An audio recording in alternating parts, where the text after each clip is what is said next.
कबीर साहब आगे कहते हैं, बिनु खाए फल स्वाद बखाने, बिनु खाए फल स्वाद बखाने। युधिष्ठिर से द्रोणाचार्य ने पूछा कि तुमने पाठ याद किया कि सदा सत्य बोलो? उन्होंने कहा कि नहीं। द्रोणाचार्य से भी श्रेष्ठ वो शिष्य हैं। बाकी सारे राजकुमार याद करके आ गए पाठ कि सदा सत्य बोलो।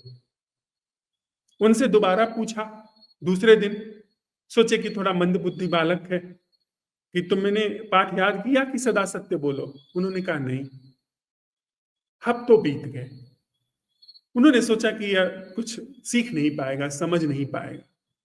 फिर एक दिन युधिष्ठिर ने आकर के कहा कि हाँ गुरुजी, पाठ याद हो गया। तो उन्होंने कहा कि इतना 3 अक्षर का पाठ याद करने में तुम्हें इतना समय लगा? उन्होंने कहा कि अगर ऐसे ही सुनाना होता तो वो तो मैं दूसरे दिन ही सबकी तरह सुना देता, पर मैं सदा सत्य बोलो का तब तक उच्चारण कैसे करूं जब तक मेरे जीवन में सदा सत्य बोलना घट न गया। अपवाद को छोड़ दिया जाए तो युधिष्ठिर जीवन भर सत्य से विमुख नहीं हुए।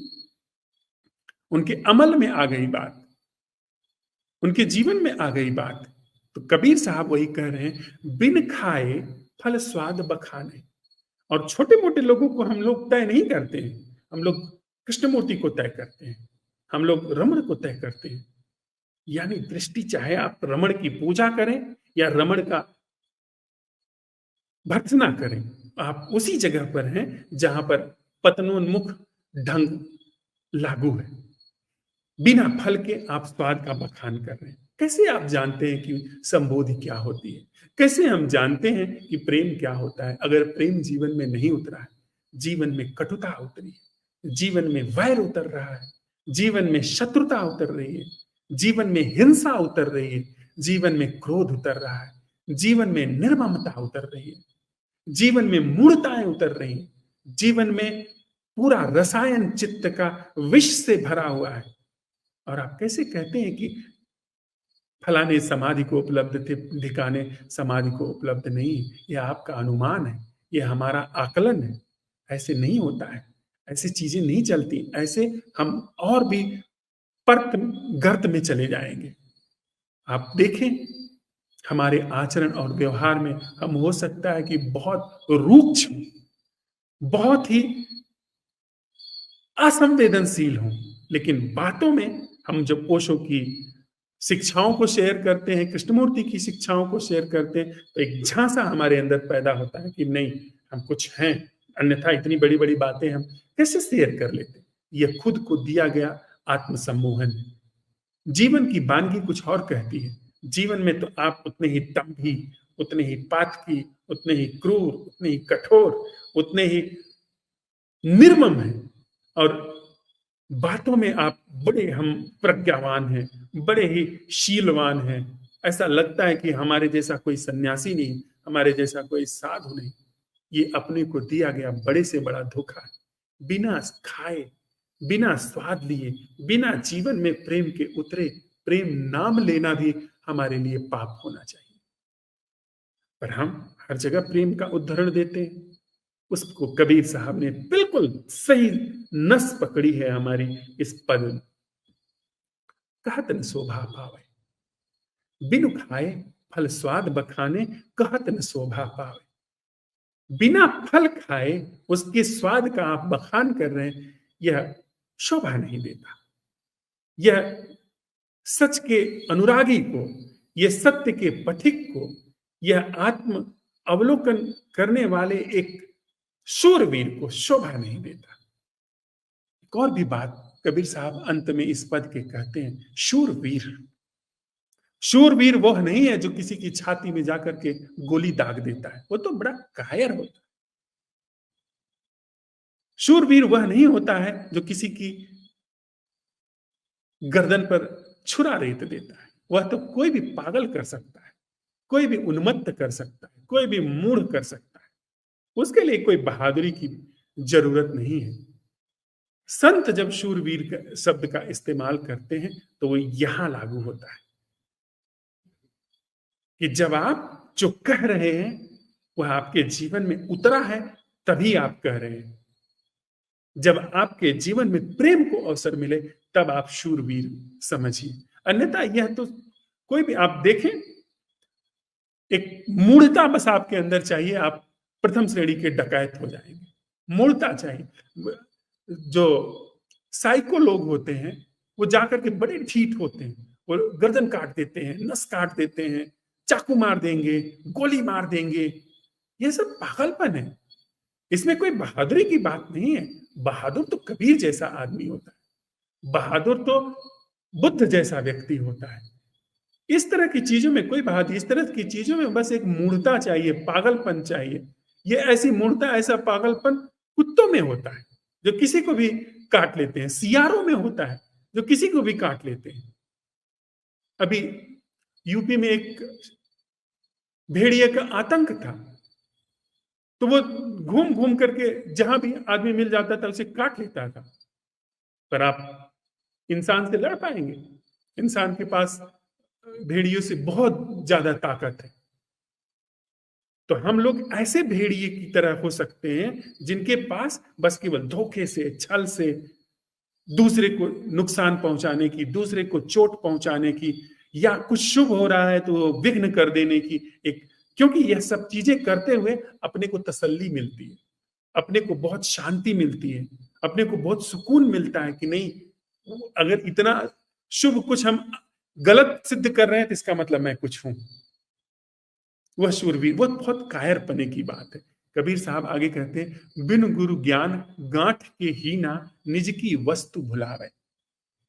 बिन गुरु के ज्ञान गांठ के हीना। गांठ के हीन का मतलब है जिसके पास अपनी थाती न हो, जिसके पास अपनी प्रतिभूति न हो, अपना कुछ न हो, अपनी जिसके पास कमाई नहीं हो, यह गांठ के हीन है। खोपड़ी में आप खूब भर लीजिए, खोपड़ी में हम खूब जांच लें, पर अपने जीवन में यदि प्रेम नहीं उगा है, अपने जीवन में यदि करुणा नहीं उगी है, वह करुणा नहीं कि मैं करुणावान हूं। आपको करुणा का पता है कि मैं करुणावान हूं, तो आप करुणा से अनंत दूरी पर है। आपको पता है, हमको पता है कि मैं प्रेमी हूं, तो आप बहुत दूरी है। आपको सिंपैथी, इम्पैथी, सेंसिटिविटी का यदि पता है, तो आप इनसेंसिटिव।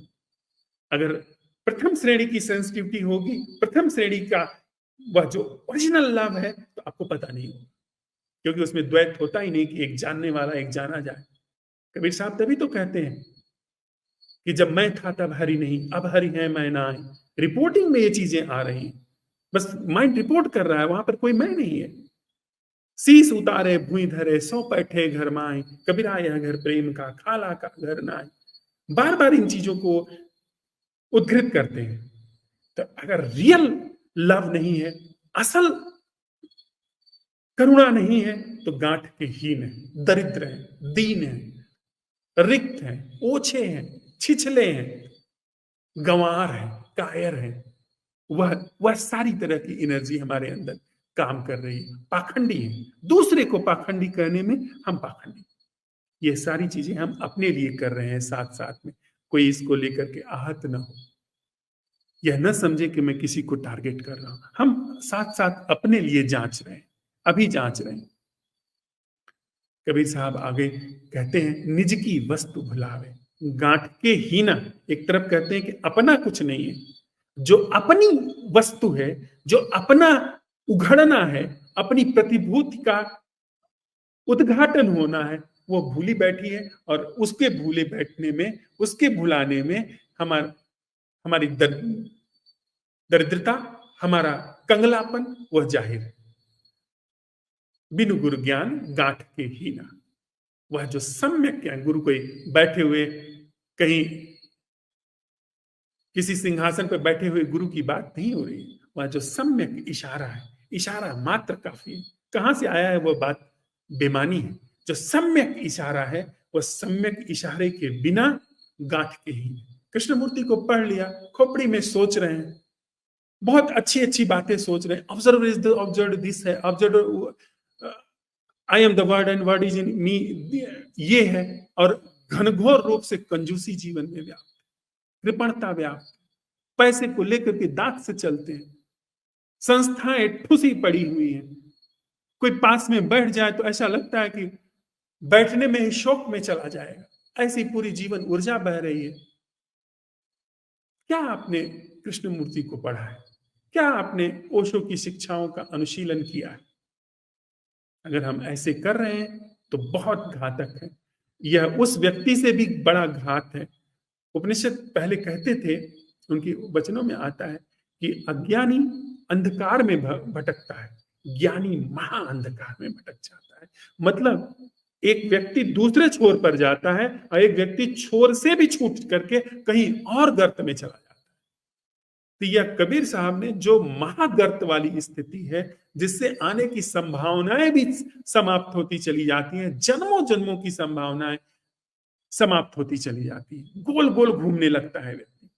वही वही हम आप देखें, जो पढ़ने वाले लोग हैं वे पढ़ लेते हैं कि एक व्यक्ति जिस तरीके से घात इस जन्म में करता है, जन्म जैसी स्थिति अगर कोई है, मैं उसका समर्थन नहीं करता हूं और उसका विरोध भी नहीं करता हूं। अगर जन्म जैसी स्थिति है तो आप वही कर रहे हैं जो पहले किया था, उसी तरीके से आप वैर कर रहे हैं जो पहले किया था, उसी तरीके से दृष्टि आपकी दूसरे के ऊपर है जैसे पहले थी। वही ढर्रा, वही ढंग, वही तरीका आप इस्तेमाल कर रहे हैं जो पहले किए थे।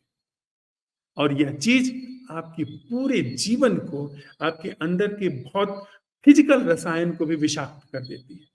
पूरा जीवन जहर होता चला जाता है और आप सोचते हैं कि आप आध्यात्मिक हैं क्योंकि आप कुछ चीजें जानते हैं, कुछ चीजें आपके ज्ञान में हैं। ये बहुत बड़ा खतरा है जो हम इंसान फेस करने जा रहे हैं, जो फेस कर रहे हैं कि हम जानते हैं पर असल में नहीं जानते। वह जानना बहुत बड़ा धोखा है। कबीर साहब कहते हैं कि गांठ के हीन है, निज वस्तु भूली हुई है और समझते हैं कि हम जानते हैं। वो दूसरे की दी हुई वस्तु जो कि खोपड़ी में है, हमारे विचार में है, ज्ञान में है, उसको हम अपनी वस्तु समझते हैं कि मैं समझ गया, मैं जान गया। क्रांति कुछ भी जीवन में नहीं हुई। कबीर साहब आगे कहते हैं, वह ऐसी स्थिति है कि आंधर हाथ लिए वर दीपक कर प्रकाश दिखा। जैसे अंधा व्यक्ति हाथ में दिया जला करके और दूसरे को रास्ता दिखाए, वही स्थिति हमारी है। पहले पद में वो कहते हैं, आंधर हाथ लिए वर दीपक कर प्रकाश दिखावे, औरन आगे करे चांदनी आप अंधेरे धावे। खुद तो जीवन जो है अंधेरे में लुटा पिटा पड़ा है। खोपड़ी में 24 घंटा विचारों की दौड़ चल रही है, विचारों की उठापटक चल रही है। विचार हर समय अपनी गति से उल्टे सीधे रसायन पैदा कर रहे हैं। विचारों की गति विद्युत ऊर्जा को चित्त में, मस्तिष्क में न जाने कितने तरीके के चोटिल आयाम दे रही है और दूसरे को रास्ता दिखा रही। कहते हैं कि ये है समाधि। इस तरीके से ध्यान करिए, इस तरीके से प्रेम करिए, इस तरीके से करुणा करिए। यह आचरण है। ये ऐसा करना, वैसा करना, ये ऐसा ही है जैसे कोई व्यक्ति अंधा हो और उसने सुन लिया हो कैसे तीली जलाई जाती है, कैसे दीपक जलाया जाता है, और वह जला करके और सोचता हो कि हम अब दूसरे को रास्ता दिखाते। उससे एक झांसा आता है कि अगर मैं दूसरे को रास्ता दिखा रहा हूं, इसका मतलब मैंने रास्ता देखा है। यह बात धोखा हो सकती है। आप हाथ में दीपक रखे हुए अंधे हो सकते हैं, मुंह से बोलते हुए भी आप नहीं जानते हुए हो सकते हैं। ये बड़े से बड़ा खतरा है। इसको हम अपने लिए जांचें, दूसरे के लिए जांचा तो फिर वही अंधापन। ये हम आप साथ साथ देख रहे हैं। कबीर साहब आगे कहते हैं, औरन आगे करे चांदनी आप अंधेरे धावे। दूसरे के सामने चांदनी कर देते हैं, उजाला कर देते हैं, और खुद जो है अंधे अंधेरे में धक्का खा रहे हैं। खुद जो है कहीं पत्नी से संबंध सामान्य नहीं है, कहीं मित्रों से संबंध सामान्य नहीं है। एक भी संबंध ऐसा नहीं है जो कि उजाड़ने दिया गया, जिसमें उजड़ने की संभावना ना हो। आप समझे, हम आप जितने भी संबंध में संबंधित होते हैं, आप देखें क्या उसमें उजड़ने की संभावना है, टूटने की संभावना है? निश्चित है। और जब तक उजड़ने की, जब तक खत्म होने की संभावना है आपके तई, तब तक आप समझे कि आप झांसे में हैं, आप अंधेरे में दौड़ रहे हैं। खोपड़ी में जो केमिकल रिएक्शंस हुए, जो इलेक्ट्रिक मूवमेंट्स हुए, जो छवि बनी, जो विचार आए, उसके आधार पर बड़े जुड़ गए, कल को विचार बदले, कल को चीजें बदली, रसायन बदला, कुछ गलत सही आंकड़े आ गए आपके पास, नष्ट कर दिया, मित्रता समाप्त हो गई। जिसके चरण में आज आप गिरे रहते हैं, उसका वध करने में आप कोताही नहीं करते। यह अंधा होना है। ये हम देखिए क्या ऐसा हमारे आपके जीवन में हो रहा है कि आज कोई बहुत महिमा मंडित है, कल खंडित हो जाता है। इसका मतलब पहले भी आप नहीं जानते थे, आज भी आप नहीं जानते हैं कि दूसरा क्या है। जब तक कोई खुद को नहीं जानता है, खुद की होने में, मौलिक होने में नहीं उतरता है, वह कुछ नहीं जान सकता इस जगत में। उसका धोखा है। जो दूसरे के बारे में आप जानते हैं, आप वही हैं, आप वही देखते हैं जो आप होते हैं। सच को आप कैसे देख सकते हैं जब अगर आपने अपने जीवन में सच को नहीं उतरने का अवसर दिया है।